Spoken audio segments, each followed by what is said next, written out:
Serikali imeendelea kusisitiza mapambano dhidi ya mmomonyoko wa maadili nchini, huku ikitoa wito kwa viongozi wa dini, kimila na asasi za kiraia kushiriki kikamilifu katika kulinda tunu za taifa.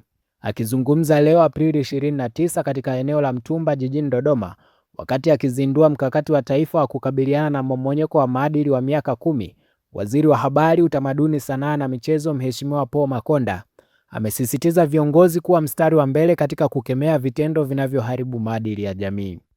Kwa mimi niwaombe sana, asasi za kiraia tuungane, NGO tuungane. Yaani hapa liwe jambo sio la mtu mmoja, yaani iwe ni familia, iwe sehemu ya mapambano. Viongozi wa dini, viongozi wa kimila, tuko kwenye laini moja. Vyombo vya sheria tuko kwenye laini moja. Vyombo vya habari tuko kwenye laini moja. Asasi za kiraia, NGO wote tuko sehemu moja. Walimu, malekchara wote, kauli yetu ya moja, kulinda maadili ya taifa letu. Mimi niwaombe kwa unyenyekevu mkubwa, turudini kubanana na waumini wetu kwenye mimbari zetu. Tutengeneze kizazi kizuri chenye hofu ya Mungu.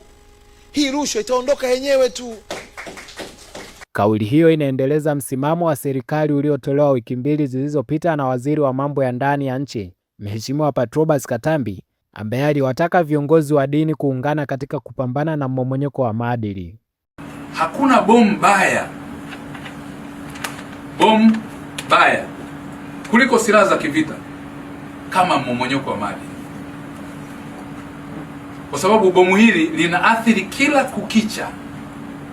Na waomba sana waheshimiwa viongozi wa dini, mtusaidie sana kupigana vita ya mmomonyoko wa maadili.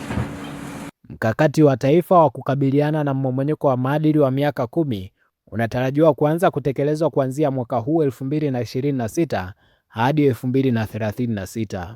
Mimi ni Felix George na hii ni Open Online Media.